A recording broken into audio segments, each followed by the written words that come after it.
Mr. Speck, before you move on to your next point, I wonder if you could clarify for us one or two points in relation to the ETSI scheme, if you like. It's really matters of information. The standards and technical specifications themselves will be decided on not by ETSI alone, as I understand it, but by ETSI along with the corresponding organizations in other parts of the world. Is that right? The other, like the Japanese... Yes. Yeah. The 6 other SSOs. They're part of... so I think it's the ETSI meetings and the people that go, but I don't want to tell my lord and my lady. Right. Let me tell you what I think it is, and I'll make sure that if I misled you on any detail, I'll correct it. But I think what happens is that they farm it out to different areas. You see working groups to do with radio network and working groups to do with other areas. A series of technical meetings and discussions which slowly build up their part of the picture. So no one body of people is responsible for the same thing. So I think the reality of what goes on is these series of meetings, which I understand are carried out under the aegis of ETSI. But it is also true that there is a partnership of standard setting bodies around the world that, as it were, agree to adopt that which comes out, and they may have some influence on who is on the committees and bigger policy decisions that are taken as to the direction of the technical standard. Yes. That's my impression from dealing through these cases. Yes. I have to say, I've never actually been asked that question or tried to get to the bottom of that question. No, no. That's the impression I've got. Right. And I will make sure Yes. that I will check with those. Well, that's very helpful. Could I just in terms of the scheme, the definition defines standard and technical specification as meaning those things adopted by ETSI, but there may be other organisations involved. The thing that I understand about the way this has developed is that Europe was the first place that got into standardisation because we're a lot of small countries. And it was probably GSM, which was, I think, Europe only. And because they saw, around the world, saw how well it had worked, they wanted to encourage us to do it for the whole world. And so ETSI is, as it were, the lead one that was there doing it first, and then these other organisations have joined in the three. Yes. So it's still ETSI that's the one that adopts the standards, Yes. but they also adopt them subsequently.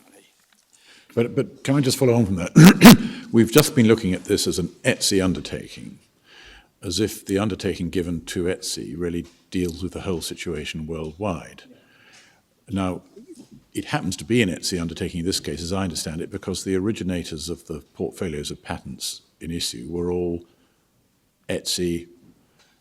I'm not sure that's right, because certainly people like Huawei give undertakings to ETSI as well. Okay. I want to say to my lord and my lady that it's impossible to do it through the other ones, but it's, for instance, some of the foreign cases I'm going to go to, they're all talking about The ETSI undertaking. the ETSI undertaking, Okay. implementing the So it ETSI. may be that has a sort of international preeminence. Yes, but I don't want to say it's impossible for it to be done any other way, but Right. the foreign cases we're looking at all are the ETSI undertaking. Yes. Right. Yes. So if, for example, you're a Chinese company with an R&D department, and you come up with something which you think might be relevant to the development of an ETSI standard, there's nothing to stop you making giving the information about it to ETSI and making the appropriate declaration. They're there, Yeah. participating in the meetings. Yeah. And looking at it from the other side, those who are entitled to seek licenses in reliance on the undertaking, could they be anywhere in the world? They can be any third party. Yeah. Absolutely anybody, because it's enforceable by anybody under French law. Yeah. presumably for whom, as a matter of construction, the undertaking was intended to benefit. That's the effect of French law. Yeah. And again, you'll see different parties from all around the world in the foreign cases are enforcing the ETSI. Right. I certainly would find it very useful if you were able, in no hurry, but if you were able to produce a very short note really confirming the relationship between ETSI and the other standards. Certainly. In the next wee while, rather than the next day or two.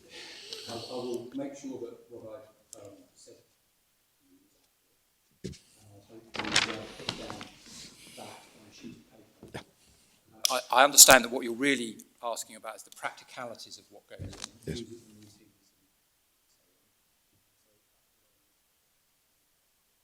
I think what I've told you.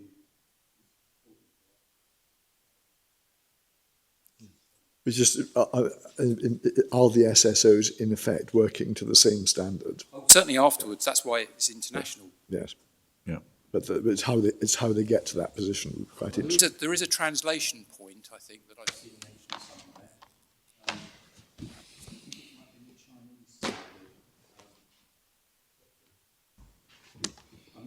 The idea of the standard is to have products that can move around. Right. Yeah, of course. Exactly. So if you're not working to that, Well, it was just the practicalities of how you get there. Thank you. Thank you very much. so I was going to move to the foreign cases. You would have seen that Lord Kitchen deals with the foreign law in the Court of Appeal judgment. It's actually a section that starts on MS 498, so I'm in Core Volume 2. 498, and it starts at paragraph 59 and goes right through to 74, and he deals with many more decisions than actually my friend has picked out, Huawei picked out in paragraph 156 of their case. They've now picked out and are particularly relying upon 4. I'm going to address each of those 4 decisions, but I'm going to also address other cases in these jurisdictions, including picking up a case that's relied upon by Apple. And the reason I'm doing this is there are a couple of instances where I have to correct an impression that's been given by my friend in his brief case as to what foreign cases are. But I also say that what you get out of this exercise is you see foreign courts recognising the difference between the underlying patent rights and the contractual restrictions as to their exercise. You see foreign courts granting injunctions on national patents which are standard essential. You see foreign courts saying that global is FRAND. And you see those two together in that you see foreign courts granting injunctions where a patent owner has offered a global FRAND license and an implementer has suggested that the license ought not to be global. What I want you to see at the end of it is that we are far from alone. And there is just one difference in this case to those other cases, in that Mr. Justice Burse actually looked in detail at the commercial terms of the license that were disputed and made a detailed decision as to what the FRAND terms were. Detail that it should be global rather than national is something other courts have looked at already and given effect to. They've also granted injunctions, and you will see they've done so without any limitation. I'm sorry to interrupt you, Mr. Speck, but apparently there is a problem with the cabling in your microphone. And me not talking up. Yeah, So, so the consequence is you're not being transmitted worldwide. That's a bad thing, is it? So the suggestion is that you might perhaps swap places with another counsel with a different microphone. I'll move this way. Thank you very much.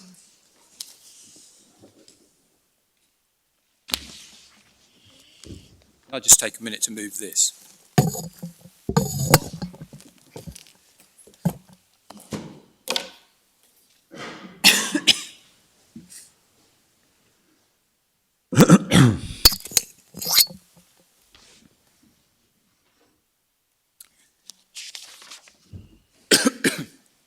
I think I was just on the point that the only difference is actually addressing this point that if you've got a fight about the detail, Mr. Justice Burst resolved it.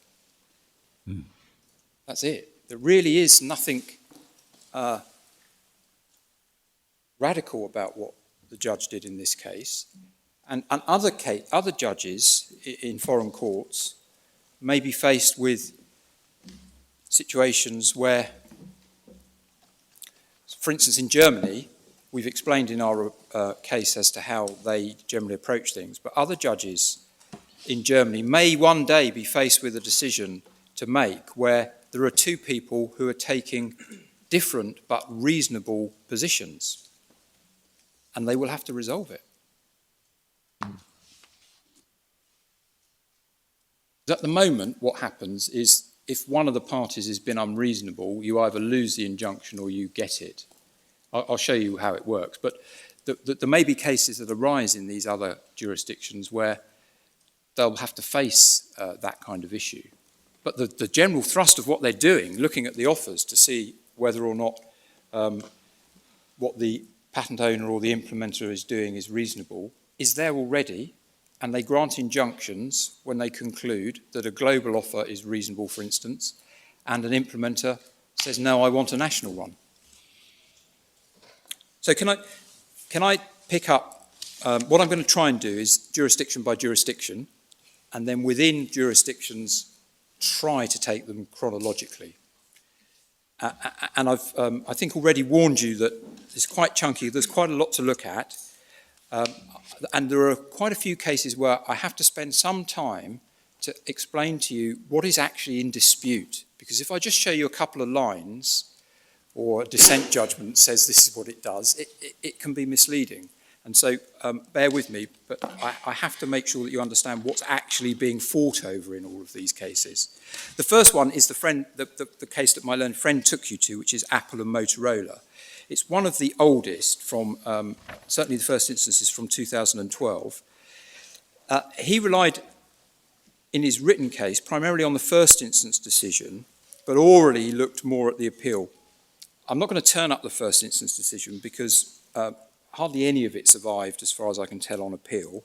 It really was a remarkable judgment where either side had sued each other on patents and the judge had granted summary judgment against both on their damages claim, saying that they weren't good enough either way, and so each of them would get nothing. It really was a judicial banging of the heads together. And he also granted summary judgment against each on their injunction claims, including against Motorola in its 898 patent, which was a standard essential patent. So that's what we're looking at in this case. We're looking at the 898 patent. Can we pick up the appeal judgment? It's authorities for tab 81, so that's MS 6572. And the first thing I want you to know, this one has got nothing to do with whether the US court will or will not determine the terms of a global FRAN license. That's just not considered at all. And this is a case, or in fact 3 judgments because it's on appeal, where each has something to say about the availability of the injunction to Motorola under that patent. And you have to be really careful about the judgments because the one that's referred to as the majority, Judge Rayner, obviously is agreed to by 2 of them at different points.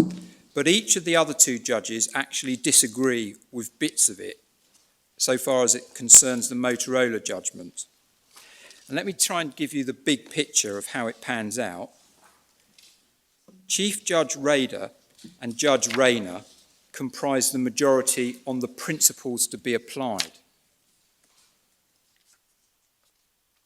Chief Judge Rader disagrees with the application of the principles to the facts. And in particular, his view is, it being a summary judgment application, Motorola should have been allowed to seek to prove Apple was an unwilling licensee on the facts of the case, and that would have entitled it to an injunction. Judge Prost actually disagreed with part of the majority on the principles, but agreed on the result of the summary judgment against Motorola on the claim for the injunction. So that's the big picture. And let me start with the majority judgment. So that's Judge Rayner. The matter of Motorola's injunction starts at para 49. So that's the bottom left column of 6617.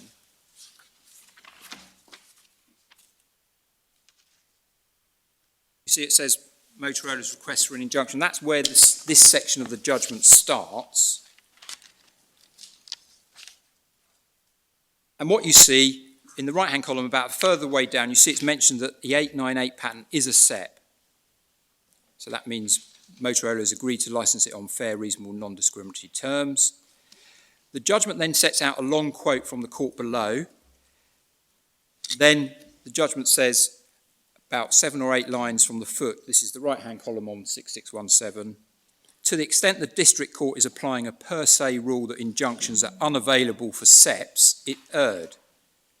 So it's unequivocally not saying that if it's a SEP, there's a no injunction rule. Quite the opposite. And in fact, the passage bridging the page goes on to say there's no reason to have a separate rule for injunctions and FRAND-committed patents. Talks about how easy or not a FRAND patentee will fare under the ordinary rules. But then it goes down to an important passage about 10 lines down in the left-hand column. This is MS 6618, explaining that an injunction may be justified where an infringer unilaterally refuses FRAND royalty or unreasonably delays negotiations. A few lines further down, about the middle of the left column, it explains refusing to accept any license doesn't mean an injunction follows, because the offer may not be FRAND. That's obviously so. It might be an unreasonable offer. Then it goes on and mentions the need to encourage participation in standard-setting organisation. That's the factor in favour of the need for proper protection, but at the same time not overvaluing SEPs. So that's basically the other side of the coin, avoiding unfairly high royalties, or hold up, if you like. And that's the judgment on the principles. You see in the last paragraph of the left-hand column, it turns to the facts, applying the principles to the facts. So the rest of it is all on the facts, and this is actually the bit that Chief Judge Rader, who is one of America's most experienced patent judges actually, disagreed with.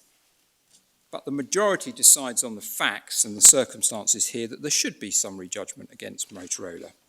And you see the dissent on that starts at the bottom of the opposite column, and you see about 5 lines into that judgment his view on the facts that there was an issue as to whether Apple's posture was one of an unwilling licensee. And in fact, this judgment actually gives an important and helpful explanation of the disruptive effect of holdout. If you go over to the bottom of the left-hand column of 6619, you write at the bottom that, in effect, well, what it's explaining is it's as bad as hold up. And in the top of the right-hand column, the explanation that these are factually complex questions and highly relevant to the question of an injunction. I might add here, you may recall Lord Kitchen explaining that it's important for parties to agree to be bound by a neutral determination if they can't agree on what's FRAND, but they contend they truly are willing licensees. A party that reserves the right not to accept the determination isn't really a willing licensee. And in fact, as an aside, what the judge is saying here as regards Apple might be thought to be pretty opposite when you see the next case involving Apple that we're going to. You see at the foot of the right-hand column in 6619, the view expressed that whether Apple was refusing a FRAND royalty required the district court to decide whether Motorola's offer was FRAND. And over the top of the next column, the judge explains that the dispute over whether they'd refused to negotiate was precisely the kind of thing that needed to be resolved. So he thought there couldn't be summary judgment because of that. But that's obviously on the facts. Now the third judgment is Judge Prost, and her judgment starts at the foot of the left-hand column of MS 6620, and she turns to the issue we're concerned with quite a long way forward on MS 6628. It's the section labelled 4 near the top left-hand column of that page.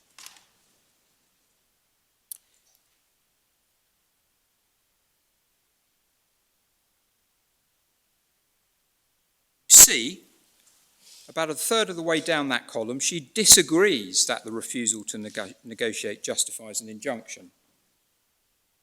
She goes on, about six lines down on the right-hand column, I think this is a passage my learned friend took you to disagree that refusing to enter into a licensing agreement justifies an injunction. She's disagreeing with the other two judges on the principle.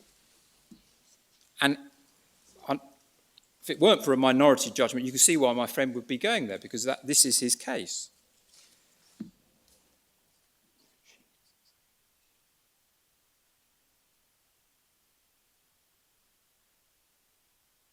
But it's the minority view.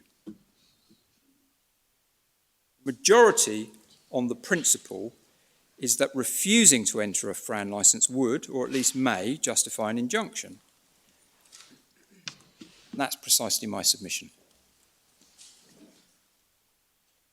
So this case is contrary to the impression my friend gives in his para 1561 of his printed case, and is actually supporting my case. Why we've got this authorities bundle open, can we look back at tab 80? It's another case from the US in 2012.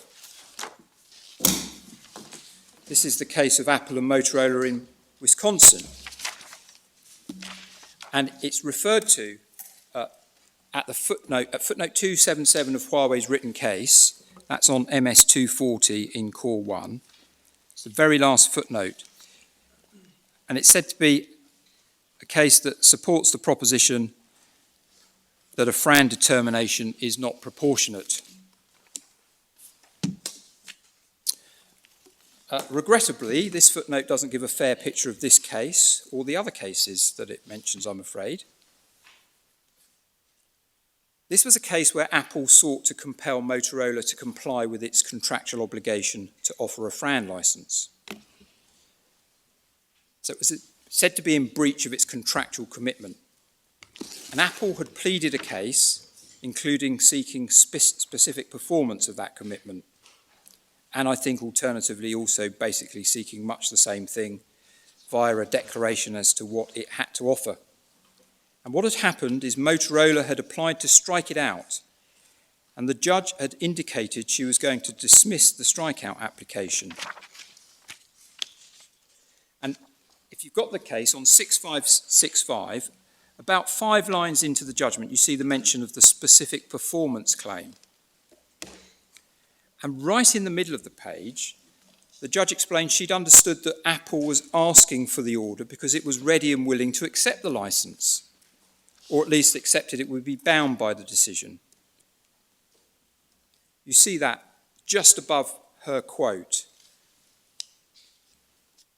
And her quote is where she had earlier said that specific performance may be appropriate.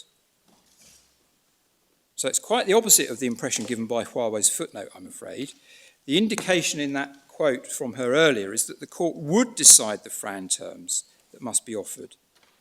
And you see from the quote she gives of herself at the foot of MS 6565, she thought continued litigation highly inefficient and requiring further negotiation after 5 years of failing to reach an agreement also made little sense.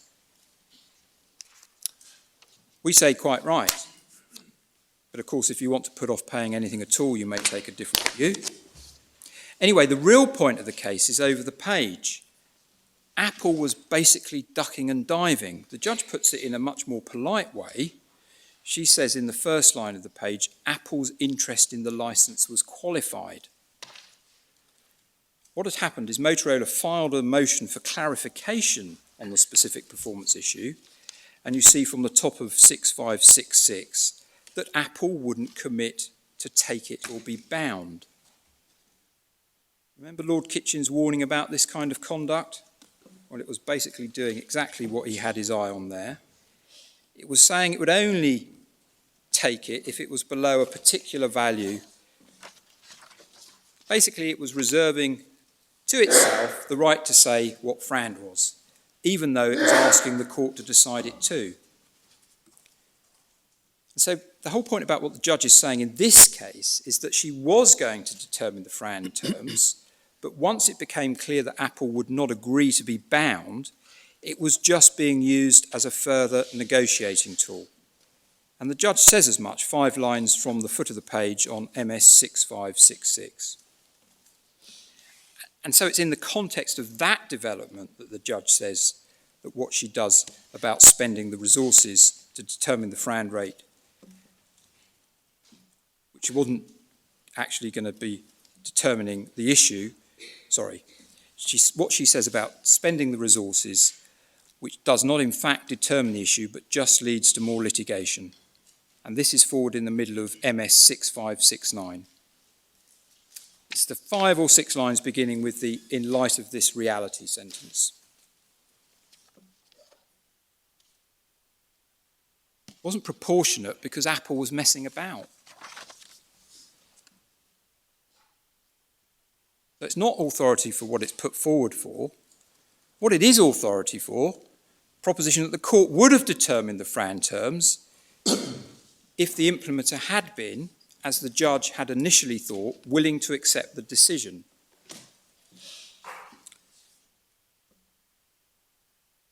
Now, InterDigital and ZTE and Nokia is another case in that footnote that is basically the same thing. That case was a case where somebody was asking for a determination of the FRAM rates for no less than 500 patents. And that wouldn't have been useful because the party actually seeking the determination, the defendants, were not going to take the licenses other than patent by patent, i.e. only when shown to be valid and essential. So it's another case of an implementer seeking a determination without accepting it would be of any real purpose. And let me show you that very quickly. It's Authorities 6, tab 108. It starts at MS 7915, and I'm just going to show you Nokia's position explained. So if you go right to the middle of MS 7921, and it's basically the paragraph Nokia argues down to the middle. They'd only take it on those that are valid, essential, and actually used by Nokia. So it's just like the Wisconsin case. All it would do is give another data point for negotiation.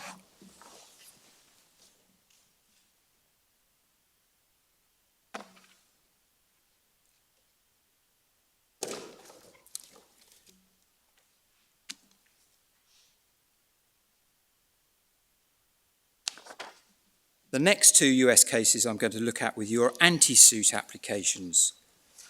One is Apple against Qualcomm, which Huawei relied upon in the Court of Appeal. but they haven't done so in this court, rightly as I should explain, but Apple has relied upon it heavily, so I'm going to address it. Before I do that, we're going to look at the earlier anti-suit case of Microsoft and Motorola, because it's discussed and contrasted extensively in the Qualcomm case. And the key to understanding both of these is to understand which party was bound, or to use the US language, obligated by the contractual FRAND obligation. When I say which party, obviously it's the patent owner in both cases, but it's which party compared to what the allegations were in that case. So can we turn up, first of all, Judge Robart in the Microsoft case? It's Authorities 11, tab 209, MS 11784.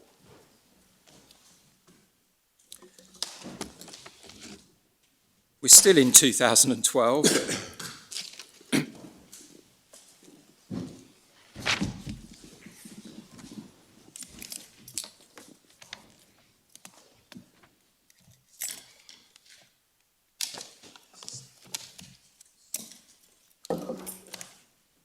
And what this was an application for a temporary anti-suit injunction.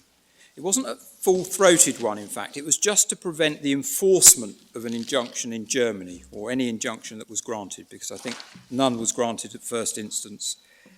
But I think there might have been one by the time we get to appeal. And I think you've heard that Germany is a country where injunctions are often granted before the issue of validity is tried. That's not a set point, that's just in how they deal with injunction, with patent litigation. They have a split system. And what happened in this case was Motorola was bound by declarations to the two standard setting bodies that we looked at this morning, the ITU and the IEEE.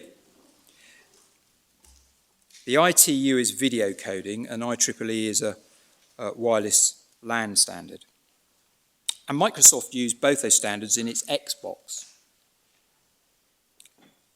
And you'll remember that the undertakings in the case of those organisations actually said the licence is on a worldwide basis. And this judgment actually sets those out, those undertakings, over pages MS 11785 and 11786. And just so you can see where they got to at this stage of the proceedings, on the right-hand side of MS 11786, halfway down you see there had already been an earlier ruling that this created an enforceable obligation to offer licenses that Microsoft could enforce. So it's the same position as we have here with the ETSI undertaking. Third parties can enforce it. And Motorola had confirmed an offer of a worldwide license. This is the letter of October 2010 referred to at the foot of the right-hand column on this page, MS 11786. And over the top of the next page, you see that it said that it was a RAND offer. Sometimes the standard setting organisations drop the F, but nobody suggests it's any different. And the dispute, we see this at the foot of the left column of this page, MS 11787, was that the rates in the licence were unreasonable. So it was alleged Motorola was in breach of its obligation to grant a licence on RAND terms. And you see in particular the claim, I'm now at the top of the right-hand column of MS 11787, that it was entitled to a licence under all patents subject to the IEEE and ITU commitments. So they were pressing for a worldwide licence, as those specific undertakings provided. Motorola denied it had breached the obligation, and in fact ran other points, such as an argument that Microsoft had repudiated the benefit of it. One sees that at point 2 in the middle of the paragraph in the right-hand column of page 4, which is MS 11787. Now, the next thing to pick up is that the German action started some months later. We see that was started in July 2011. This is the foot of page 5, which is MS 11788, left-hand column. And the German patents were part of those declared to ITU which Motorola had promised to license. So if you go forward to the discussion section, this is page 6, so it's MS 11789, left-hand column. Microsoft sought a preliminary anti-suit which related only to enforcing any injunction in Germany, the middle of the left-hand column. And the key thing about the US approach to such applications is whether the US action would be dispositive of the action to be enjoined. And one sees that as part of the test set out just above the middle of the right-hand column on this same page, MS 11789. And that topic is the substance of what is discussed under section B, starting halfway down the right-hand column of MS 11790. There then follows a detailed explanation of the rival contentions and what has already been decided in the US claim and what will in due course be decided.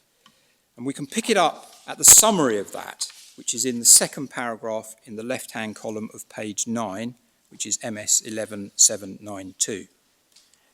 And this is an important paragraph. The conclusion is that what will be decided by the conclusion of the US matter are 4 things. First, whether Microsoft is entitled to the worldwide RAN license for Motorola's SEPs, including the European ones. Second, whether Microsoft had repudiated that.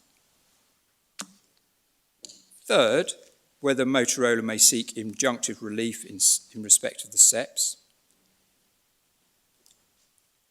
Lastly, if Microsoft is entitled to the license, what are the terms of the RAN license? And you see immediately after this paragraph, this is considered to be dispositive of the German injunction. And obviously the understanding is that if the license terms are determined, the licensee takes it, then there will be no question of an injunction.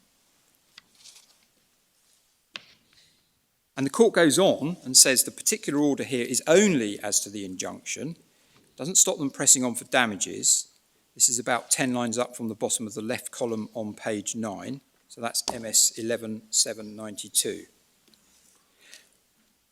Of course, the court went on to consider the balance of irreparable harm and comity, and in fact we see the section on all of that, the left-hand column on page 10, 11793, which actually considered it's not a serious issue in this case. And the upshot was the injunction was granted, as you see from the conclusion on page 12, MS 11795. So what this case gives me is that it was contemplated that a US case brought by the implementer to force the patent owner to comply with its obligation to offer a worldwide RAN license would end in those terms being determined. And indeed, that is what happened. You may recall that in the Court of Appeal judgment, Lord Kitchen referred to a decision in this case. It wasn't this judgment, it was the trial. This is paragraph 69 of his judgment, MS 502. That later judgment doesn't address the reasonableness or not of global as an approach, as Lord Kitchen mentions. And that's perhaps not surprising after this earlier decision, and given that the undertaking says it's worldwide on its face. This is an earlier application in that same case. So they did go on and do exactly what they envisaged in that paragraph. And so the upshot of the anti-suit application is an indication that the US courts will do a determination of global RAN. It was a case where it was the implementer that could say, look here, here's the contractual obligation and I want to enforce it. That involves deciding the RAN terms that it must be offered. And that was very much emphasised by the appeal decision on this anti-suit application. It's simply a review exercise affirming the decision, but it is worth looking at a little bit too. Can we turn it up? It's tab 210 in the same authorities bundle. So that is MS 11797. And can we pick it up on page 8, right-hand column, MS 11804?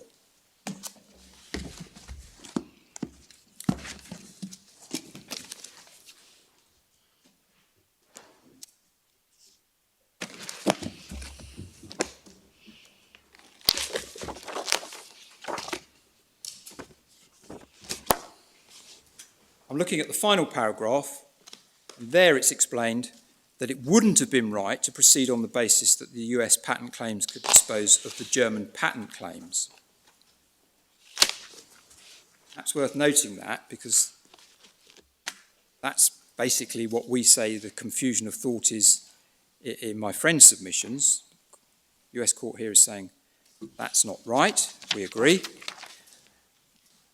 And the para over the top of the left column of page 9, so that's MS 11805, explains why that would be wrong.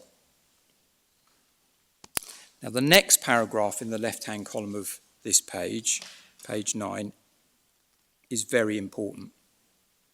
It's the paragraph beginning, "but the district court did not."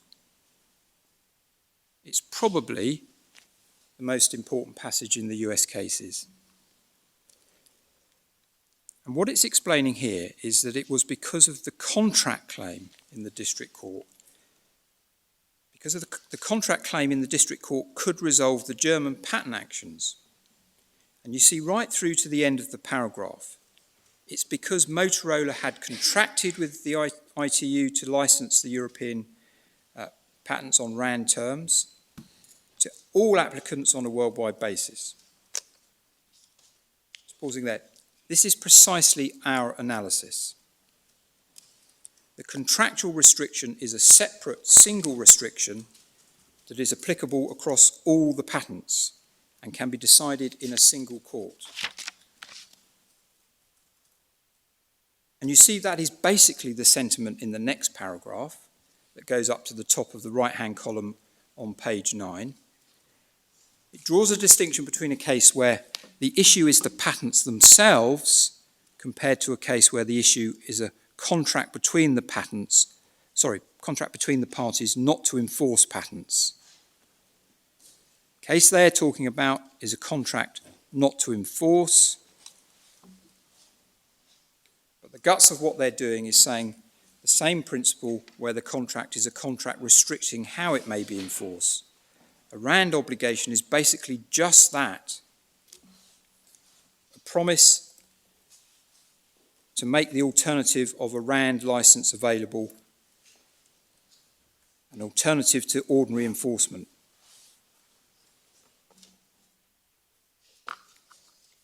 And if we skip forward to the left-hand column of page 10, which is MS 11806, the point is reiterated. I'm about 2/3 of the way down the left-hand column. You see the explanation. This is the last paragraph in the column. The explanation, on the face of the contract, it's made clear it encompasses not just US patents, but Motorola's standard essential patents worldwide. When enforcing that contract in a US court, it is not enforcing German patent law, rather the private law of the contract between the parties. That's really the critical point, isn't it? It's the case in a nutshell. Which page? I'm so sorry. I've missed Last paragraph of the left-hand column. 11806. 11.8. I have you. Thank you so much.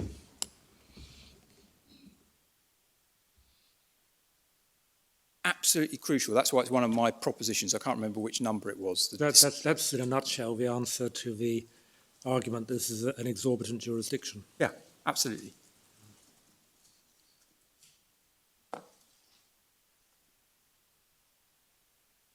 Though the patents are not extraterritorial, there's no reason for a party there's no reason parties can't freely agree to reservations or limitations on rights that it would have under foreign patent law in a contract enforceable, in this case, in the US court.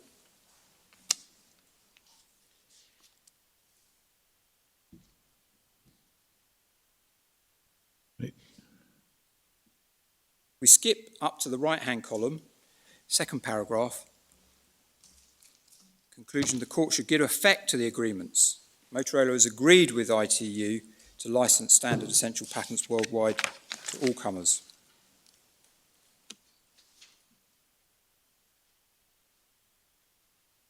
While we have it open, can we just skip forward to page 12, which is MS 11808. Left-hand column, about 10 lines from the foot. This is addressing comity, and it makes a point that's worth noting. Comity is less likely to be threatened in the context of private contractual disputes. Sorry, where are you? 808 left-hand column. 11808, Yes. Final paragraph. Final paragraph. about 10 lines from the foot of the page, left-hand column. Nevertheless. Yeah. Comity is less likely to be threatened in the context of private contractual disputes than a dispute implicating public international law or government litigants.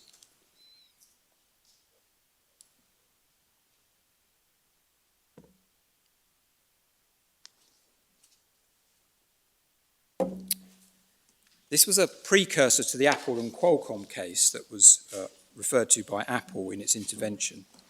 And that was also an anti-suit case. And here the American court was accepting that it could adjudicate a contractual dispute limiting the enforcement of foreign patent rights. Yep. Whereas here you're looking at a contractual dispute limiting the enforcement of UK patent rights. Well, they're doing... I'm not suggesting that makes your case worse. I mean, No, absolutely. They forfeit. Well, they're definitely... I accept the thrust of what my Lord's putting to me. They're going further than we go here. Yes. Both what's happened here and what's happened there involve a determination of the terms upon which the patent owner was contractually obliged to license patents worldwide. To that extent, they're the same. Here, all we've done is say, if you don't take the license that we're obliged to offer, please can we have an injunction on our national patents. In America, they were going further and saying, because the case was the other way round, the defendant was saying, I want this license. In that case, they were actually saying, and so we're deciding that this party can't go to Germany and enforce its German rights, because what we're about to decide will dispose of that. But the thrust of what my Lord put to me, I agree. They're going further.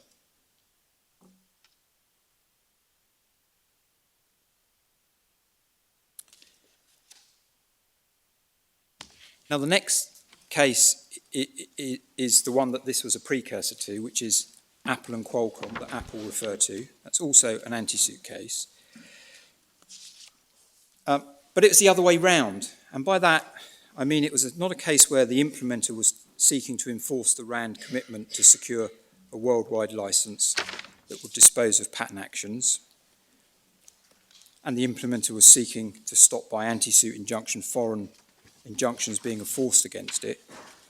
What was happening in Apple and Qualcomm was Apple was challenging patents all around the world. And by counterclaim, Qualcomm sought a declaration that it had complied with its ETSI undertaking, including asking for a finding that particular offers were FRAND, or in the alternative, asking for worldwide FRAND rates to be determined. And it sought to restrain Apple from pursuing these foreign claims challenging foreign patents. So the key thing to be aware of here is that the foreign claims were claims of the implementer challenging the patents, not claims brought by a patentee enforcing patents. And of course, the key difference is that it's the patentee that's under the obligation to ETSI. Patentee has the obligation to ETSI to offer the license, but the implementer is not under any obligation to accept it. And that's why I say to my lords and my lady, it's very important that you uphold both the FRAND regime and the property rights. And you need to understand that distinction, the difference between these two cases, to understand what's being talked about. And I think it also might help you to get on top of it more quickly if you look at Lord Kitchen's narrative. So Lord Kitchen addresses this at paras 67 and 68 of his judgment. That's Core Volume 2, page 28. So that's MS 501.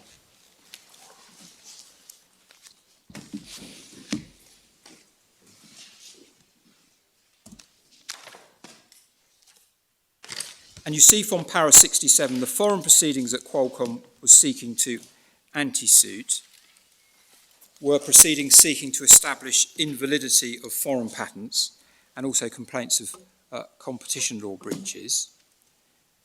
And you see from the end of that para, none of the cases sought a determination of a FRAN royalty for Qualcomm's global portfolio.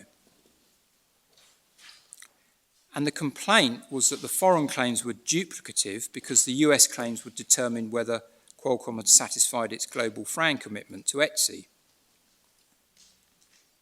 You see that from the middle of paragraph 67 of Lord Kitchen's judgment.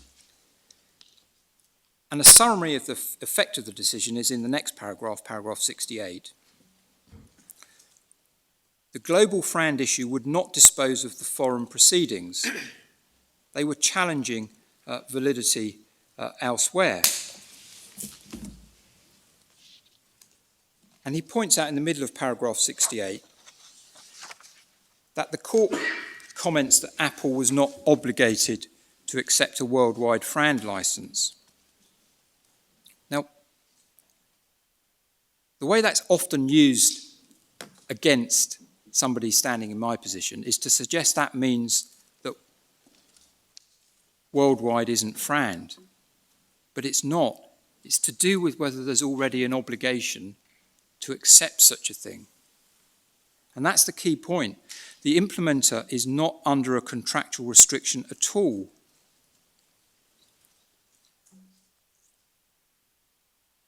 And as Lord Kitchen says, the statement wasn't suggested that the court did not have the authority to adjudicate Qualcomm's claim for a global FRAND determination. And as Lord Kitchen says, they made it absolutely clear they weren't deciding the point. And I can show you more quickly how that is so now that we've seen that summary. If we go to the authorities, bundle 4, tab 82, it's MS 6630.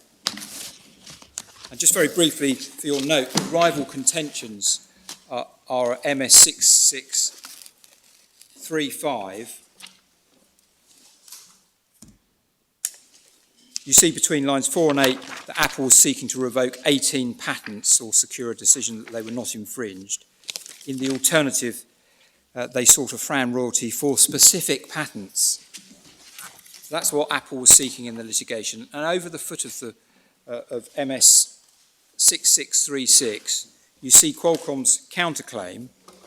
At line 23, it was seeking a declaration it had complied with the ETSI FRAN commitment, specifically with reference to 2 offers. But that if that's not FRAND, I'm now over to the top of the next page, a counterclaim to have the global FRAND rate set. And if you go forward to MS 6644, you see the Microsoft and Motorola case referred to at the foot of the page. And this was heavily relied upon by Qualcomm, so it's discussed in some detail over the next 2 pages. And the bit usually relied upon by my friends or people in his position is the passage on MS 6651. It's the Apple is not obligated thing that I foreshadowed already. It's line 15 down to about 21.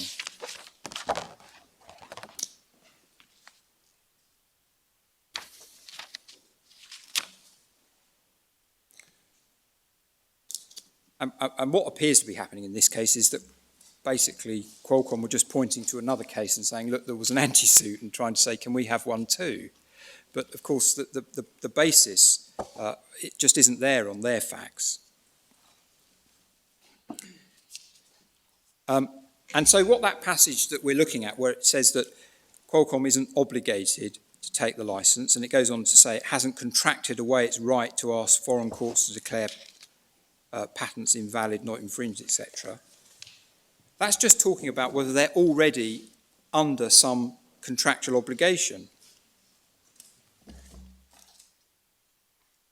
The last sentence, perhaps, of that paragraph makes the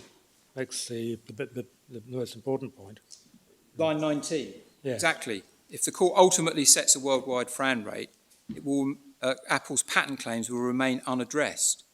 And actually, that's the same on Mr. Justice Burse's licence. They can go somewhere and attack patents. Actually, there's a mechanism in there that if they're important enough, it'll have an effect. So what this actually saying is they might do what Qualcomm asked for in this action, i.e. set the rates, although Apple won't be contracted to accept it, and that's what the not obligated is talking about. And if there was any doubt about that, if you go back to footnote 5, back on page 18, page 18 is a passage that draws attention, actually, if you see lines 5 down to 9, it just draws attention between the distinction between this case and the Microsoft case, the one that I've been trying to explain to you as to which parties under the contractual obligation. And that's why the analogy with the Microsoft case was specious. But the footnote that's on a passage just a little bit higher up, footnote 5, makes it absolutely clear that in oral argument, Apple had made its position clear that the court didn't have authority to adjudicate that. It says it doesn't have to resolve that. It's not saying that global isn't FRAND or that it won't determine the rates.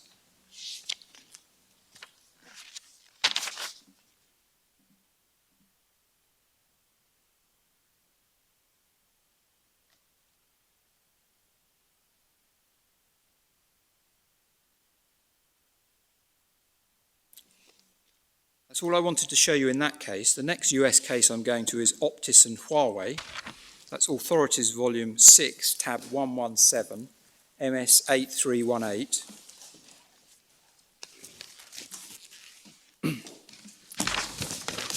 This is more recent. It's been relied upon by my friend in his reply case and orally. It's a 2018 first instance decision of the District Court in Marshall, Texas. And it was at the stage of motions to strike, summary judgment, or dismissal. And you see that from the foot of the first page. And in fact, it's a decision of a magistrate judge, which I understand to be assistants to circuit judges. And the first thing to show you is the Panoptis summary judgment application. This is page 10, so that's MS 8327. I'm at the foot of the page. You see Panoptis sought summary judgment that its global FRAND offer was FRAND.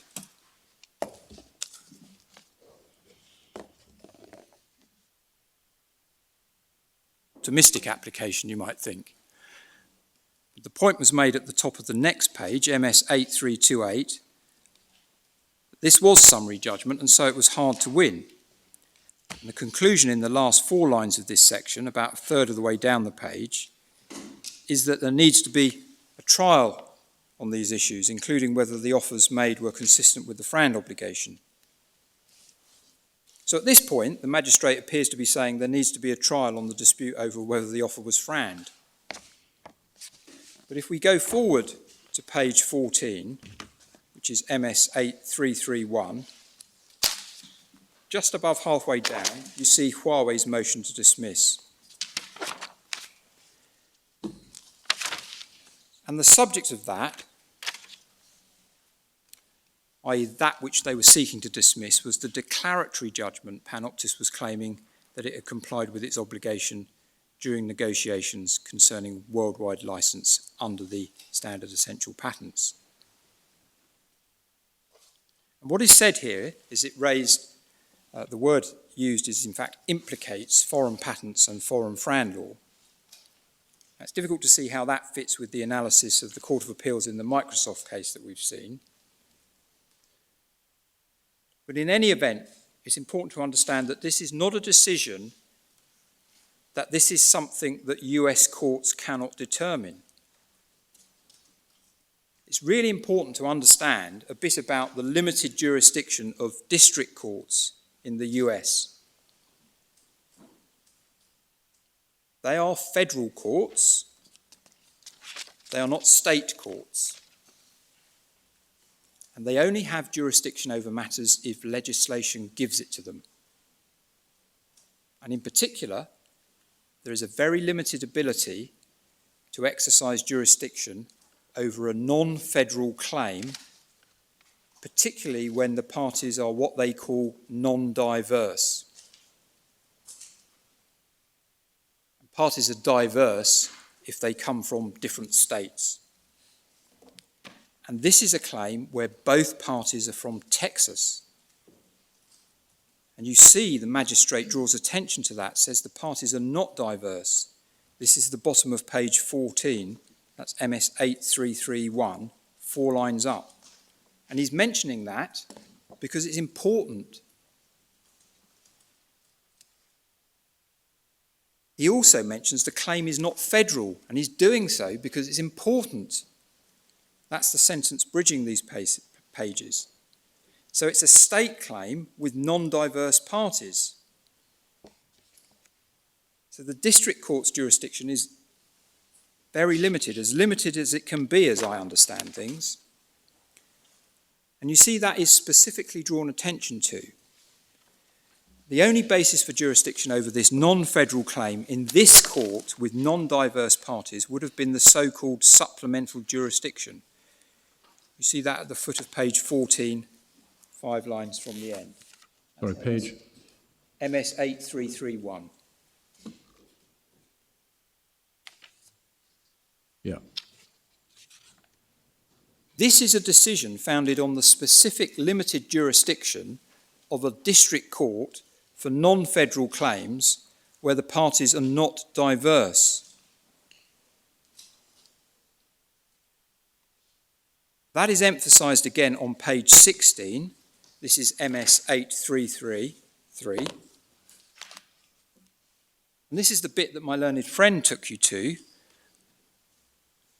where he mentions the point about recognising foreign courts increasingly make global FRAND determinations. And the magistrate makes the point that some of those foreign courts are not courts of limited jurisdiction like this court.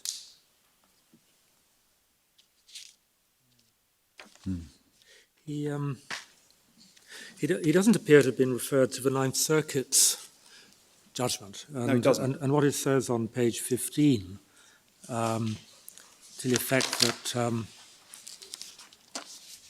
the claim, he says it would be similar to a foreign infringement claim, in that a US court would have to apply foreign law.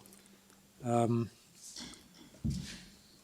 not sure that's consistent with what the Ninth Circuit said. And that's why I said, actually, I was trying to make the same point where on the previous page, on 8331, where he says the claim implicates foreign patents and foreign FRAND law. It's the same point. He hasn't been referred to the case that I've just shown you that shows that that's not so. I mean, he's wrong about that point, but in any event, he's deciding it on the very limited jurisdiction of this district court on this claim between these parties.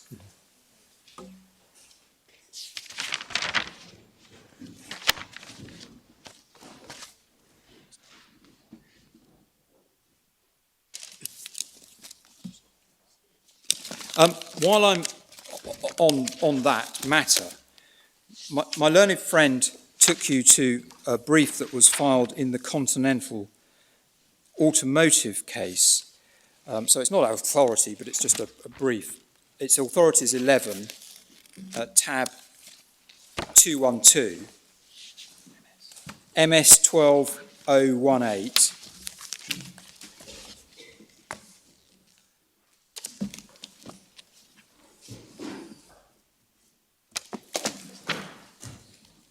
You may remember this. It's a recent brief that's been filed in an action against quite a class of patent holders. And my learned friend, Mr. Howard, made the point that Panoptis is one of them, and he referred you to MS 12052.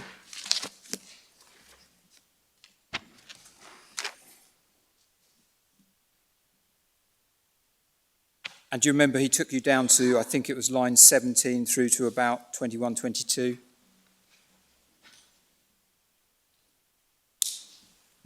Now, actually, what he didn't draw attention to is that the footnote says that the Optis defendants discussed their position on this point below. And you see the discussion of the jurisdiction over Optis as to state law claims set out on 12058. So actually the position that's being taken by the Optis defendants is a different one, which, as I understand this passage, is dealing with the issues that I've just tried to explain to my lords and my lady. Now, that is not the end of the matter, because I noticed when looking at this that my conversant client is actually a defendant as well. So their name's on this document. And so I asked them about that. And this document, regrettably, it's something that everybody had to do together, all the defendants, and they didn't spot it going in at the last minute. And so I have to tell you what their position as to American law is, and that it will be being conveyed to the American courts. It's this: a district court may have jurisdiction over a claim for a determination of a global FRAND license if validity and infringed patent, valid and infringed patents are also in the claim. When I say A, it depends on which district court is and what the parties are as to whether they're in diversity. And the reason, as I understand it, that the other part of the claim has to be there is because what you're allowed to bring in as a state law claim depends upon whether there's a federal claim there as well. So, is that the reference to the supplemental jurisdiction yes, that's discussed in the I believe so. I believe so. That's it's obviously not my area of expertise, but I understand that all the matters that I've tried to draw your attention to are in the mix in trying to work out whether in any particular claim a state law claim is something that could be brought before a particular district court between particular parties. And I keep saying particular parties because the question of diversity is relevant to that as well.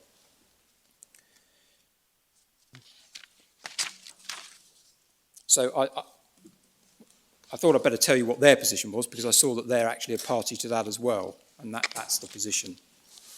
Now, can I tell you overall what you see from America before I move on to Japan?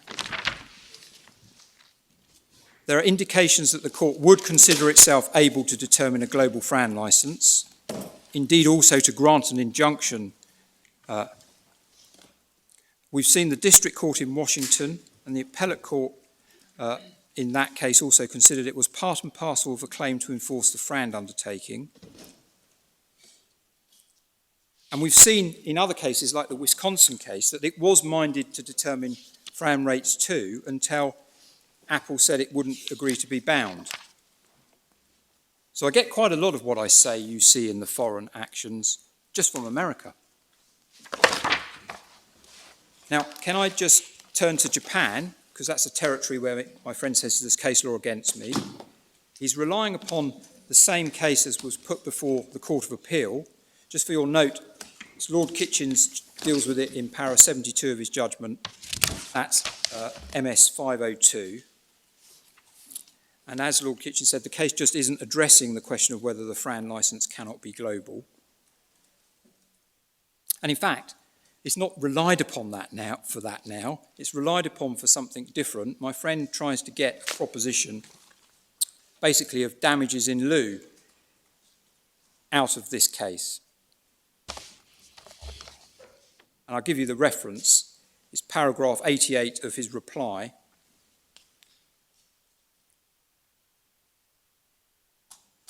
suggests that Samsung could not seek an injunction against the party willing to enter a FRAN licence, and that the correct approach was instead to award damages not exceeding the amount of the FRAN royalty. This is, I'm afraid, another instance where fragments of sentences have been plucked out of the judgment and stitched together in a way that doesn't accurately reflect the substance of the judgment.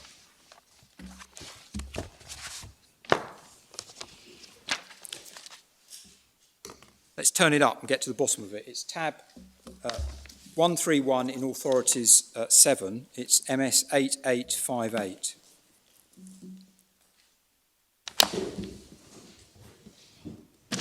What the case is about, insofar as it's said to be relevant, was whether the patentee was precluded from suing on the patent as an abuse of his right in its claim for damages. And that was issue 6. You see the issues set out in the paragraph labelled issues on MS 8868.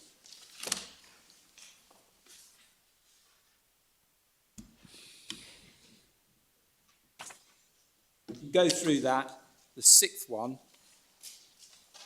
is the key issue. Are you able to assist us? I think I'm helped. I was going to ask you, could you assist us in any way as to the status of the court deciding this judgment? But I see, in fact, we get some information on 8998, that it's the Intellectual Property High Court. So yeah. I can't go any further than that. Yeah. Now we see the contentions of Apple. They're identified as appellee. Their contentions are at MS 8907. At the foot of the page, we see their contentions under the heading Issue 6, and the argument about 4 lines up from the bottom of the page was there should be no damages at all. And if you cast your eye down, you see a complaint that the declaration to Etsy should have been made earlier. That's the foot of the page. Sorry, I've got the page wrong. Which page are you on? MS 8907. Thank you.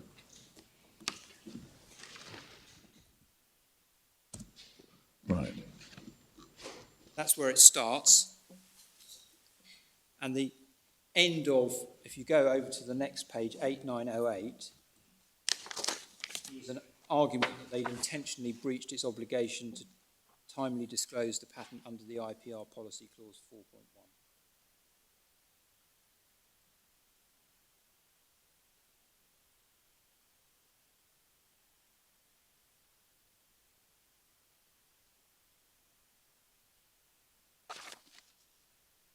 And this is just one of these other arguments that implementers deploy to avoid payment.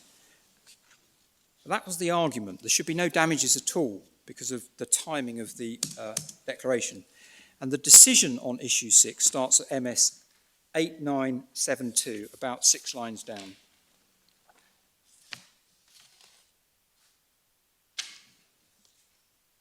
And it was decided that there was no abuse in seeking damages if you're not trying to get more than FRAND, but you couldn't seek more than FRAND in your damages claim.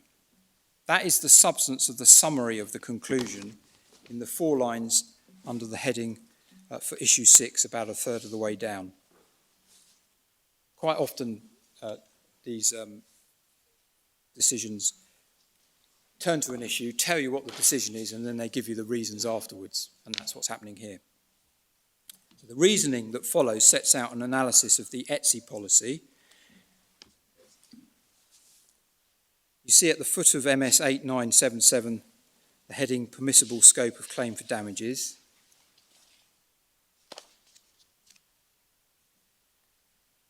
Right at the bottom, Yeah. you see at the top of the following page, it said the patent owner ought to be able to claim his damages, and moves, as you see from the sentence just above indented letter A on MS 8978, to discuss the scope of such a damages claim. And as part of that discussion, the FRAND declaration is further considered. And in the middle of MS 8979, we see the words picked out that my learned friend picks out in paragraph 88 of his reply.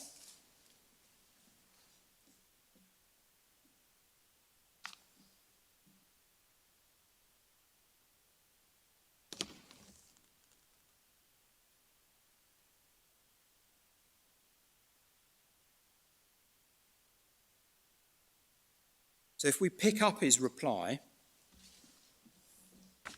so I'm looking in the supplemental bundle,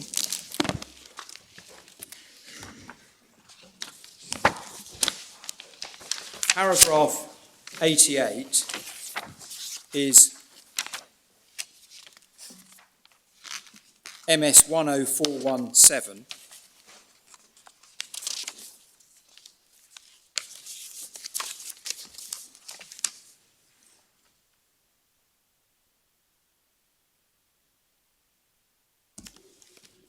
What he picks out is an injunction against the party willing to enter into a FRAN license agreement. So he picks those words out. Says that Samsung couldn't seek that.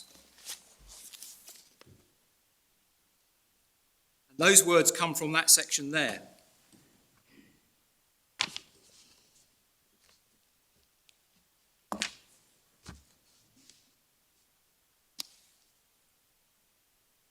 I mean, that's, what it says there is perfectly unobjectionable in the Japanese judgment. The owner is restricted from seeking an injunction against the party willing to enter a FRAN license agreement.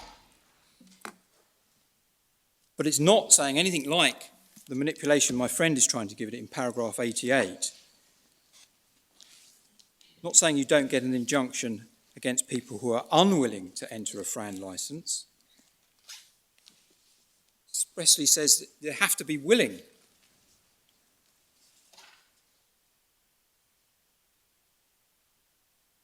Now, the case goes on and considers separately the question of damages exceeding and not exceeding the amount of the FRAN royalty. And the discussion culminates in the summary at the foot of MS 8981.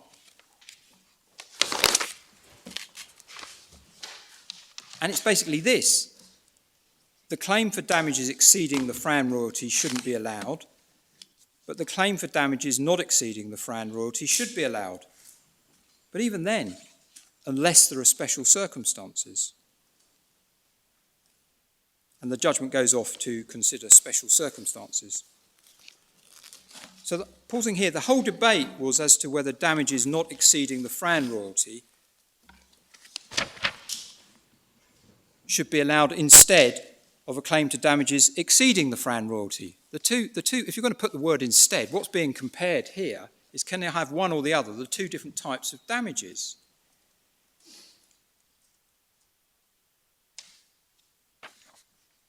And it's just talking about the damages claim that may be brought in Japan. It's not clearly not talking about damages in lieu of an injunction. And it's definitely not contemplating what my learned friend suggests in paragraph 88. The debate was whether the damages claim in the case could or could not exceed the FRAN royalty.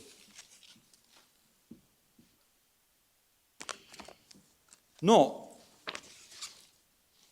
that in all cases you can't get an injunction and you have to limit your claim to damages to the FRAN royalty.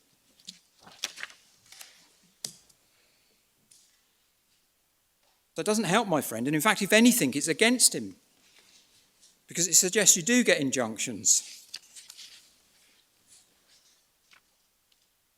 Most particularly against parties not willing to take the FRAN licence.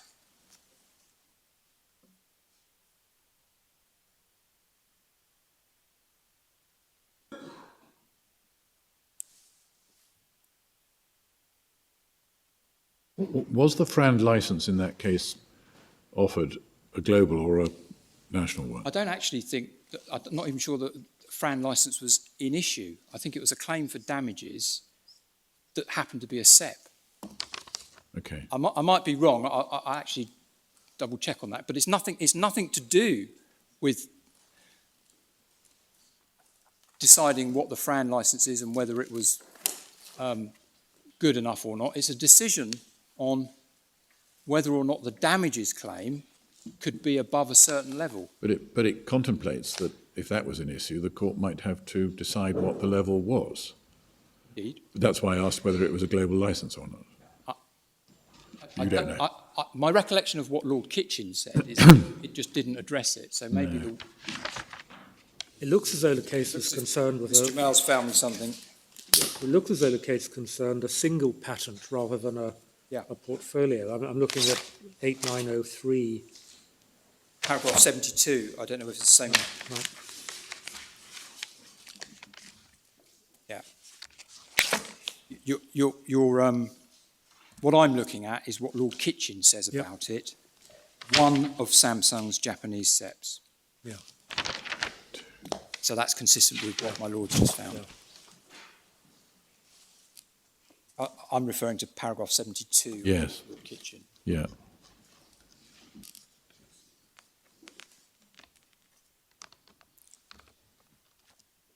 It looks as though that discussion was taking place against the background of some Fround offer having been made.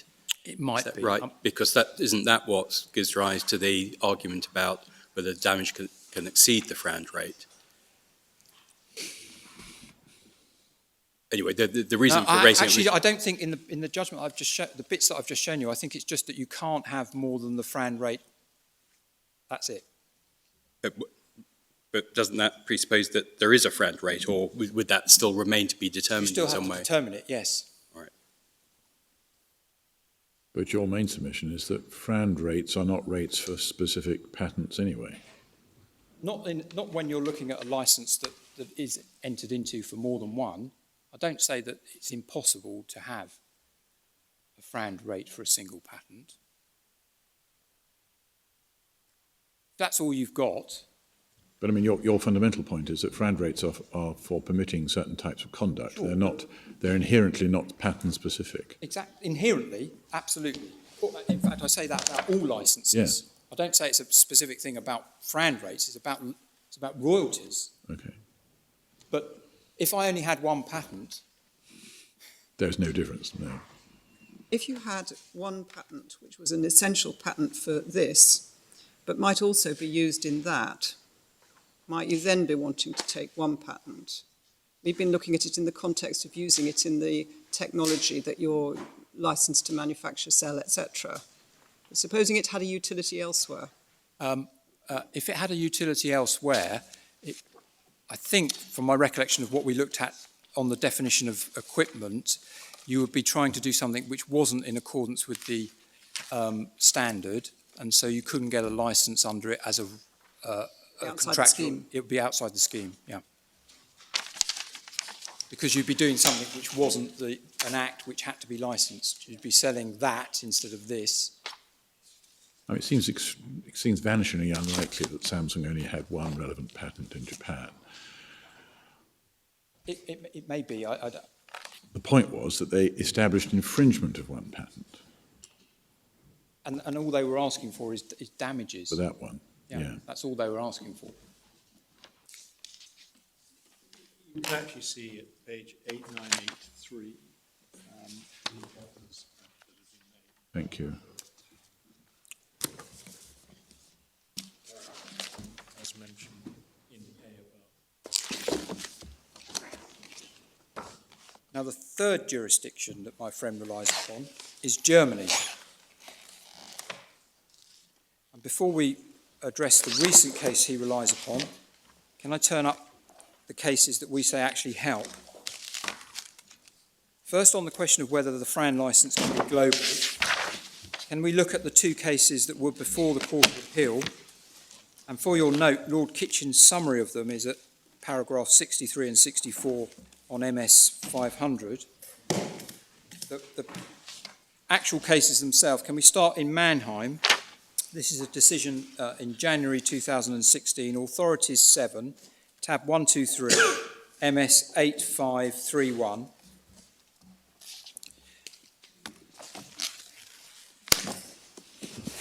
Now, the parties are actually Pioneer and Acer, although German cases rarely identify the parties on the front page. And in fact, you often see parties identified by letters in judgments. This was a case about standardised video coding for DVDs. And you see from the first page a series of holdings. The first is actually relevant to my learned friend Miss Ford's submissions on Huawei and ZTE, so that's issue 4.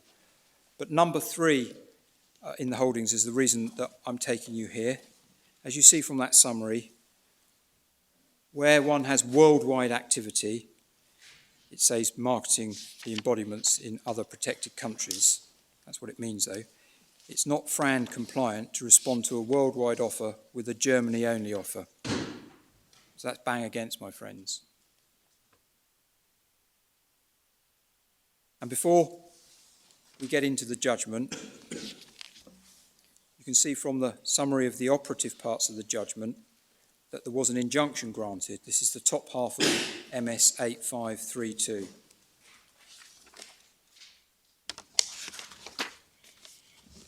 And actually, on MS 8533, there was also an order for a product recall. That's paragraph 4 at the top.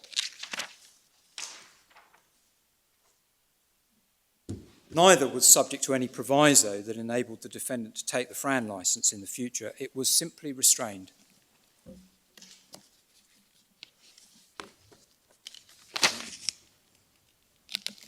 Now, as you've seen from the holdings at the beginning, the decision was also concerned with the Huawei and ZTE procedure, and that's discussed at some length. And that procedure, identified by the Court of Justice, is said to be directed to getting licences that are customarily entered into, like what real people are doing in the real world. We see that in particular at the foot of MS 8546.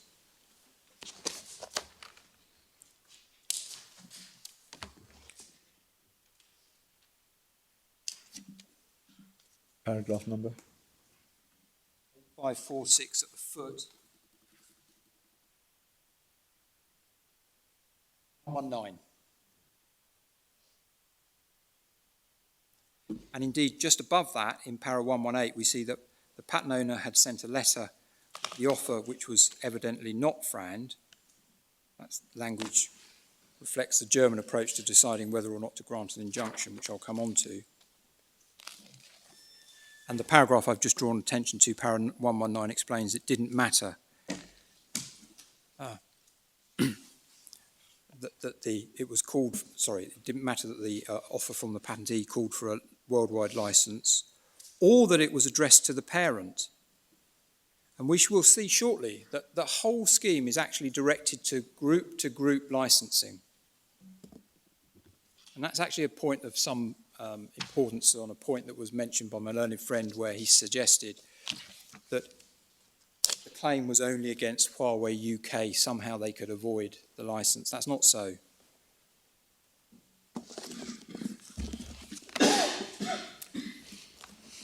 And we see there that what's being talked about is that the whole scheme is directed to group licensing in my submission, as one might expect is the norm in the real commercial world. And it identifies the European Court relying upon customary practices in the particular industry. It further says the aim is to lead to licences which are otherwise also customary. I'm now at the top of MS 8547. This is important in my submission. It's not the intent to artificially bring about contracts stipulated for individual countries, or even separate contracts for individual SEPs. So in the taxonomy I identified before, what this is saying is it's not the intention to artificially bring about country by country or patent in suit by patent in suit. If in the real world it would be global, it should be global.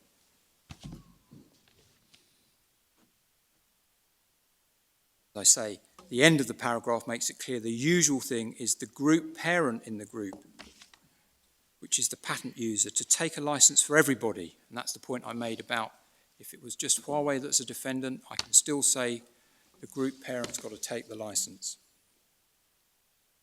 Saying it's the norm for an international group to license That's the commercial norm. And actually, on the implementer side, that is nothing different to what we've already seen on the patent owner side. You may recall the point about covering affiliates and the passage that Lord Kitchen explained, that's there so that groups couldn't game the system by splitting patents for different territories into different group companies. And all this is doing is recognising the other side of the coin. Can we skip forward to the foot of MS 8548?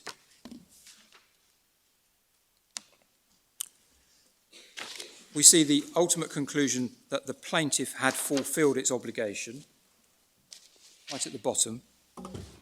And so what then happens at the top of MS 8549 is the focus switches to the defendant.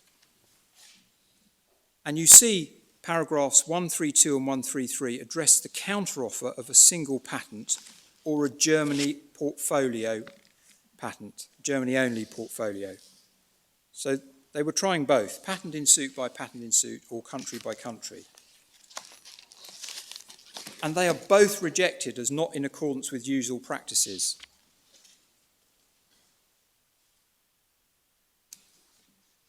Para 133 rejects the Germany-only offer.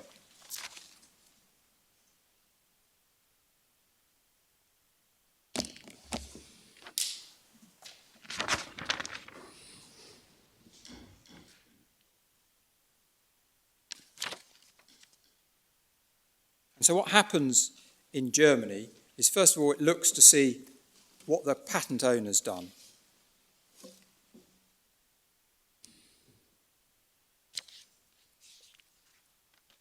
And then if the patent owner appears to have complied, it then looks to see what the defendant's done. And if either of them have not complied, the ruling goes against them. So if the claimant fails at stage one, no injunction, and you don't move on to the defendant. If the claimant's okay and the defendant fails, an injunction.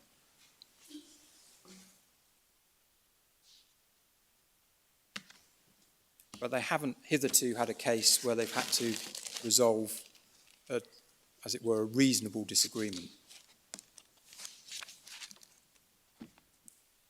But what you see is they grant injunctions. And what you see is they consider that the license that we are trying to determine is that which real people in the real world enter into. And what you see is that they understand that that is, in appropriate circumstances, global. You get all of that out of this case.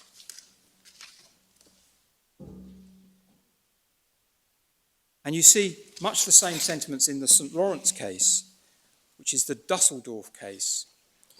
Just for your note, there's a helpful summary from Lord Kitchen in paragraph 64, because it was before his lordship in the Court of Appeal.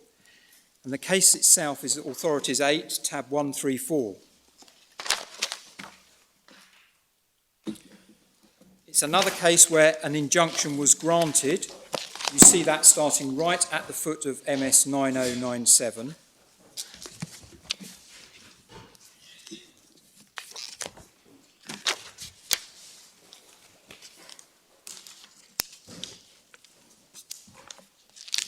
fact, it's a rather wordy injunction because it extends right over MS 9098 through to MS 9101. And the case, as actually is often the case in Germany, was a case against a network operator because they acquire phones from manufacturers for their customers to use, and you end up with the manufacturer actually being in the case who's the real defendant, but is the intervener.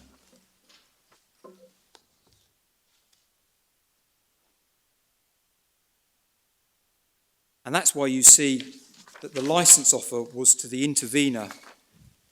That's MS 9109 in the middle of the page.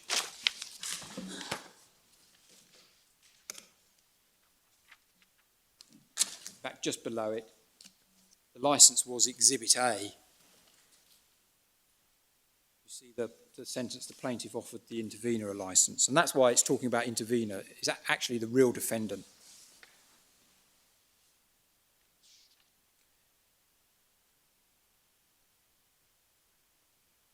And if we go forward to MS 9150, first paragraph,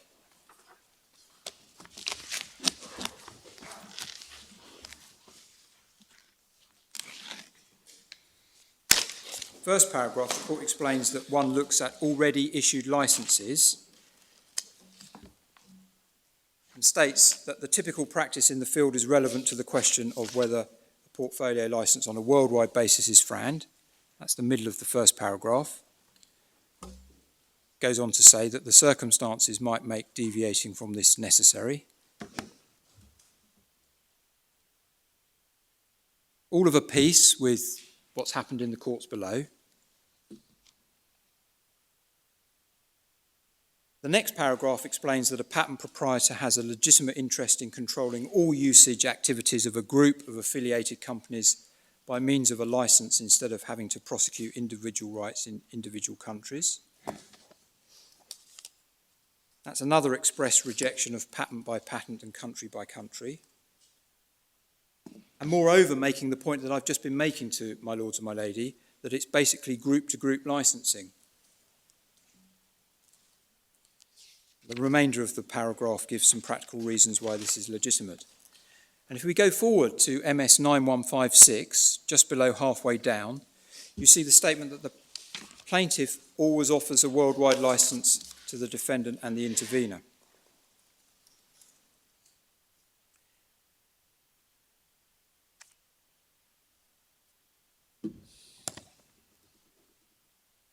The next passage points out that the defendant come back with a Germany-only licence.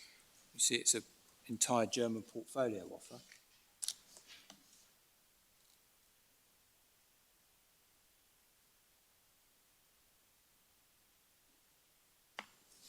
And then if we go down to the final paragraph on MS 9156, it points out that the objects of the intervener against the worldwide licence are rejected. So the objections, they say they're inadmissible. That's their way of rejecting them.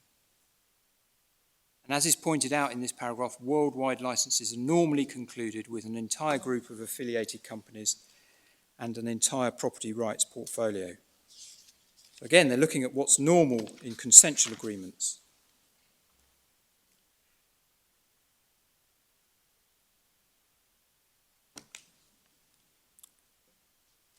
And so that's sort of flagged up in Etsy, where it's the declarant and its affiliates that are bound by the obligation. well, that's the patent owner side. Yes. They're all on the hook. But as you're saying, well, the logic is, or at least the custom is consistent with that for the implementers Exactly. to be on the hook. And these cases are saying that's what the scheme's about.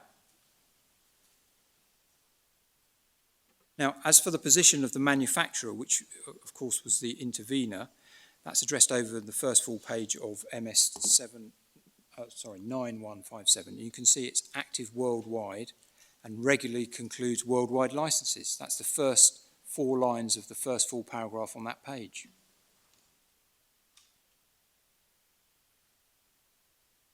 And so the conclusion in the middle of this page, the paragraph beginning with the word further, is that a worldwide licence appears in accordance with FRAND. Perhaps importantly, it points out that doesn't mean payment on everything. Another point that I've made to you about what a global licence can do. Products made and sold where there's no patent protection, they say here shouldn't attract licence fees. They don't address the question of whether there should be some payment for roaming. That doesn't matter for the point I'm making. What's clear is they're recognising that a global licence need not have the same payment or any payment at all for some sales. Now, the last paragraph on MS 9157 makes it plain that it's legitimate for a licence to cover all the rights in the group. And it's explained over the page on the top of MS 9158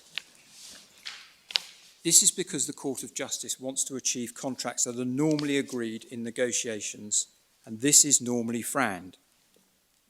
Again, group-to-group licensing, and perhaps just as importantly for us, its view, the Court of Justice's intention is to mirror the consensual FRAND licenses.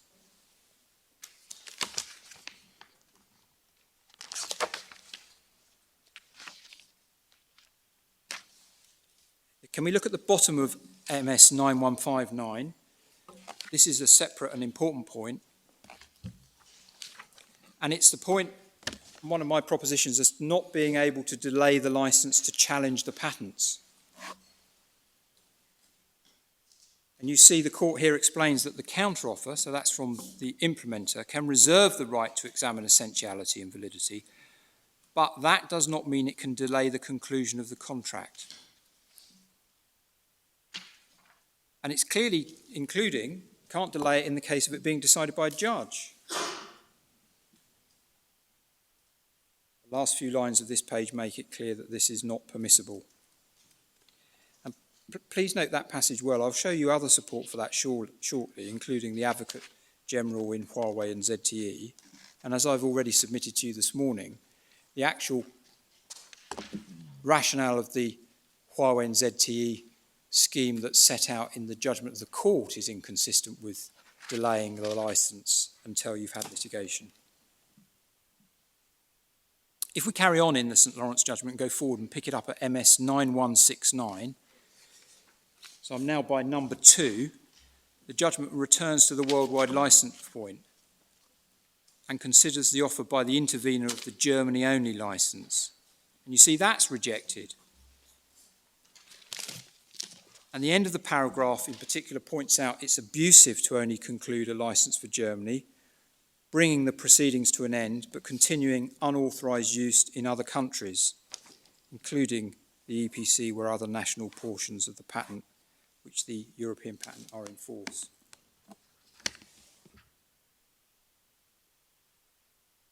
That is rejecting the country-by-country approach. It's abusive.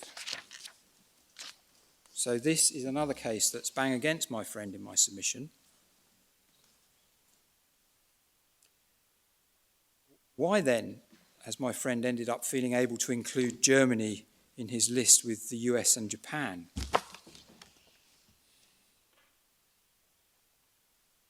It's because of the very careful wording of his paragraph 156.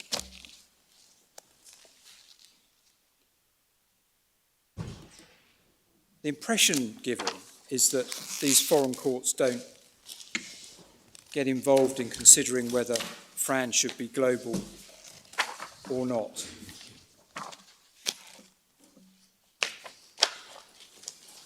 If we look, let's look at his reply, his main case, which is MS 237 in Core Volume 1.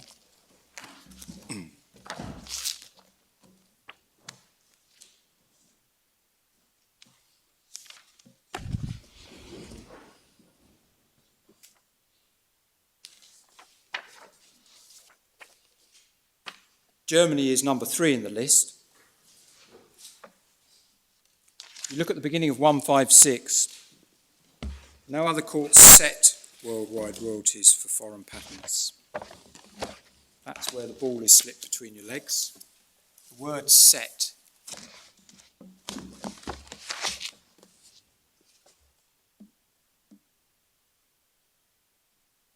I suppose the justification is they've just looked at the offers and assessed the conduct of one party saying here's a global one and here's a national one, and didn't have to do the exercise that Mr. Justice Burst did. But the point goes no further than that. As I've just shown you, Germany does decide that global offers are in accordance with FRAND. And it does so where there's a counter-offer for a Germany-only portfolio because it decides that it's not. I'm not telling you that it does it in every case, but there are cases where that's the conclusion it comes to. And what's more, it grants injunctions on national patents in the light of that.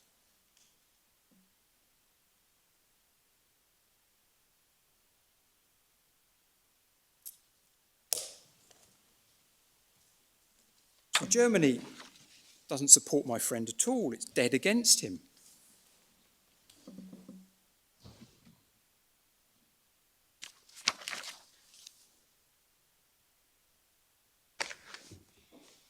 I mean, it's quite plain. If Unwired Planet and Huawei were before the German court, adopting the positions that they had done in this case, quite plain what the outcome would have been.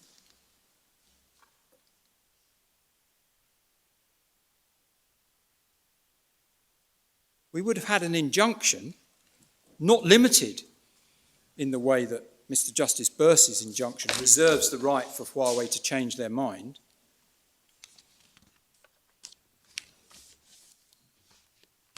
There'd be no protection for it. It would simply be enjoined. That would be the end of it. So why does my friend rely upon Germany? Well, as I understand it, it's the recent decision in the German litigation between the parties. Just before we get to that, your analysis of the Unwired Planet hypothetical case in Germany would presumably lead to an injunction because Huawei said, we only want a country-by-country license. Exactly. And that would have been enough. They wouldn't have had to go and set rates or anything else. That would have been the end.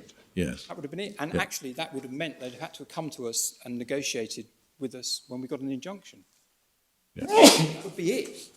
Am I right in thinking that that would happen more quickly in Germany? Yeah. Yes. Because they don't say you first of all test validity in Germany of the patent, or is that wrong? Well, let me tell you. Let's talk about. All right. Well, just very quickly. A complication we don't need to get. A German patent action, so not necessarily a SEP action, is tried in two stages: infringement first, and then validity in a different court. Well, I say infringement first because it generally gets to judgment first. They trundle along together. And what happens at the end of an infringement case, if infringement is found, there's a question of whether to grant the injunction, and they readily do. So the injunction comes at the end of the infringement. Ordinarily, there is sometimes you see in the judgments that they look to see whether the patent's obviously invalid. So if there's like a knockout novelty attack, you might be able to adjourn it. Yes. That's the ordinary practice. Of course, in a SEP case, they have to look at these licenses as well. And of course, you'd have to do the Huawei and ZTE dance before you start. Call it the dance, go through the procedure if that's what you choose to do. But you could definitely get to a position at the end of the infringement case where they may be considering that.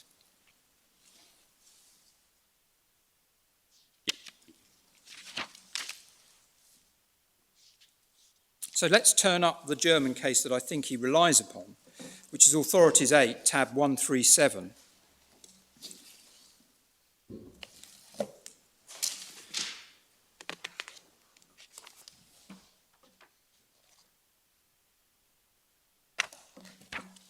The case concerned... Can we have a 9310. Oh, I'm sorry. 9310. 9318? 1010. Thank you.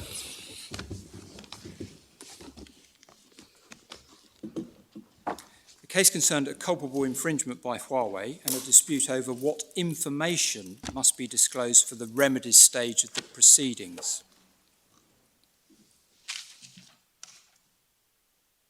When we look at MS 9379,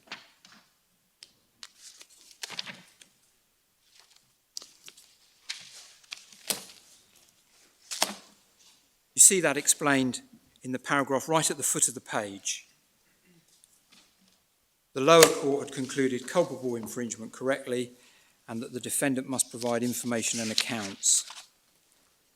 Now, basically, this is about the financial remedy that you can get for infringement. And certainly the way I understand it is that you can kind of have something which looks like damages to us or an account of profits. And the difference as to the information required for those two different assessments are different. And this is about not doing that calculation, but what information has to be provided by the defendant in order to move on. So the numbers of sales will be required for both, but in particular, the defendant's costs and profits, not for the damages, but for the account. And so the point of dispute at this stage in these proceedings was what information needed to be provided.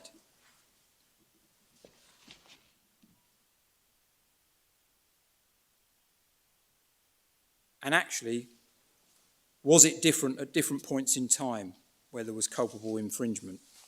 But that's what the case is focusing on. The financial remedy for infringement, and in particular, what to order the defendant to produce so that they could move on to the calculation stage. And if you go forward to the foot of page MS 9384, right at the bottom, you see whether a plaintiff had complied with its FRAN declaration and resulting obligations has no bearing on the liability for damages.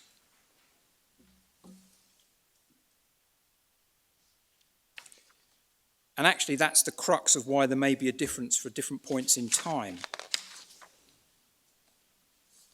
Now, the position as regards the damages claim, so the information that would have to be provided to quantify that, you see over the page. The defendant's claim to be granted a FRAN licence doesn't affect the need to provide information. Obviously, he means that needed for damages.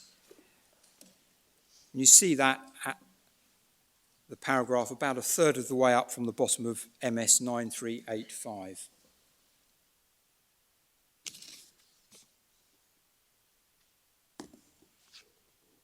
So it needs to give the information for the damages calculation.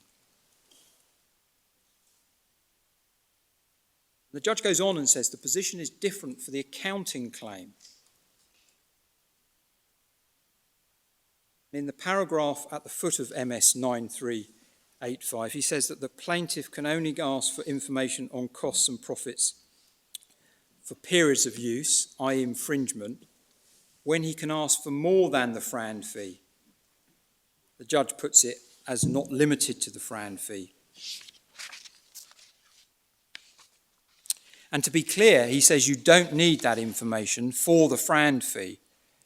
That's the bit in brackets where he says for which said costs and profits are not required. And the judge explains the ability to ask for more turns on the fulfilment of the FRAN obligations or that of its predecessors in title.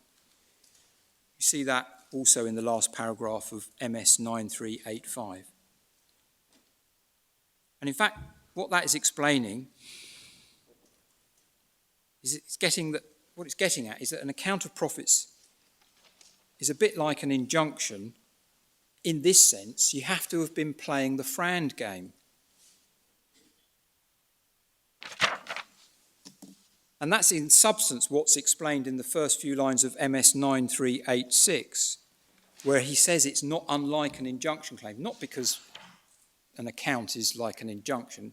What he means is your entitlement to it is not unlike in the circumstances when you have an injunction claim.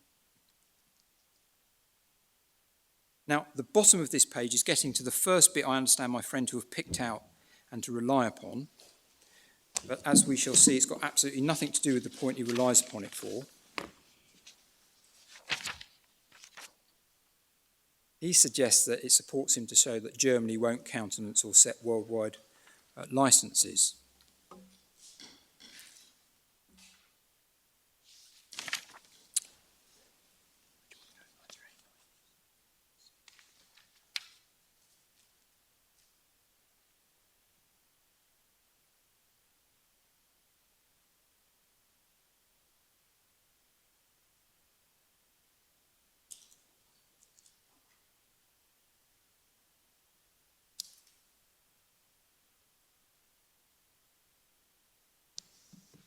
Just give me a minute.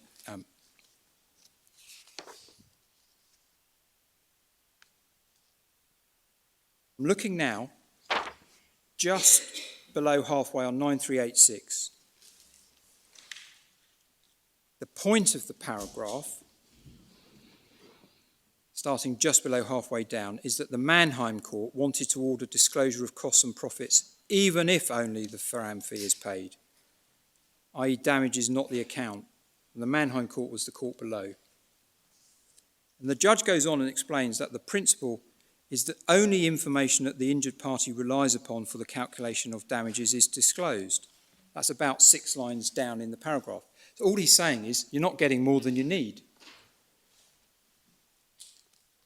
And he says, in this respect, there's nothing special about infringement in respect of a SEP, i.e. you get the disclosure only of the information you need to calculate the damages, and the remainder of the paragraph explains why costs and profit data is not necessary for the damages calculation.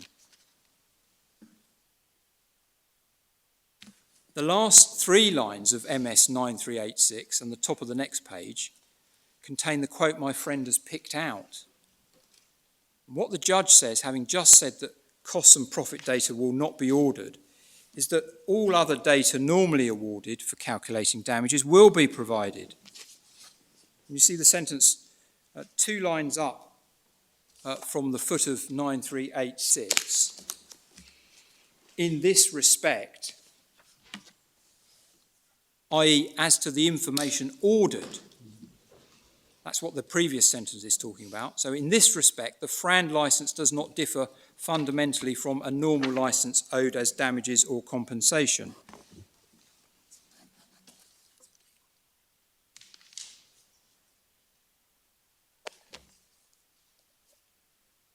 My friend's quote, which is in 1563, so MS 238, misses out the "in this respect." Simply says the FRAND licence does not differ fundamentally from a normal licence owed as damages or compensation.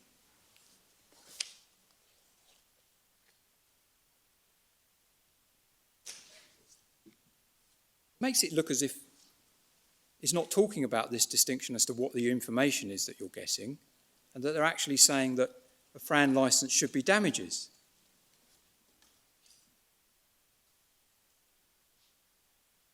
So what this part of the judgment is saying is that although you cannot have the account-specific information, costs and profits, you get the same disclosure of data, the information that you normally get for the ordinary damages.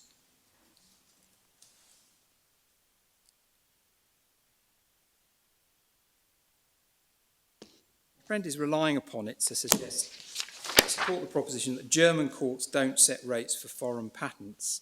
It's got absolutely nothing to do with that. We go back to the case itself, MS 9387. You see the BB heading. The judge moves to a different topic here. He says the defendants are right in saying the claimant has not complied with its FRAND obligation, and so it was only obliged to give the information for damages, not the accounting.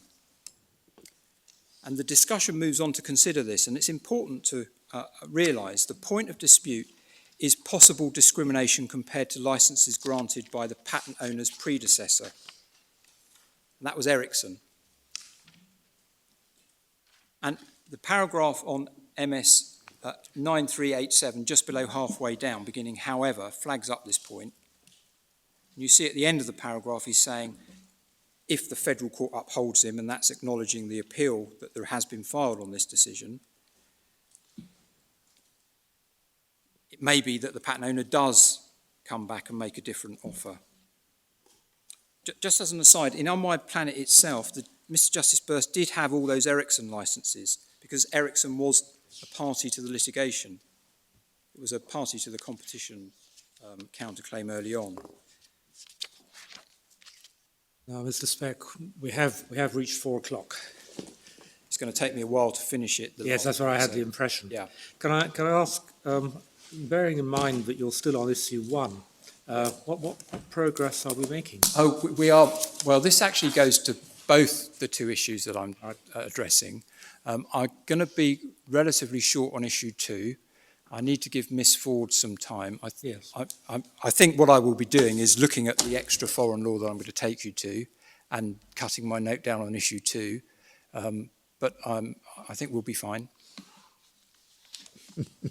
Well, I know we'll be fine because you'll make me be fine. Well, one way or another we will be, but you might have Miss Ford to reckon with if you didn't leave her enough time.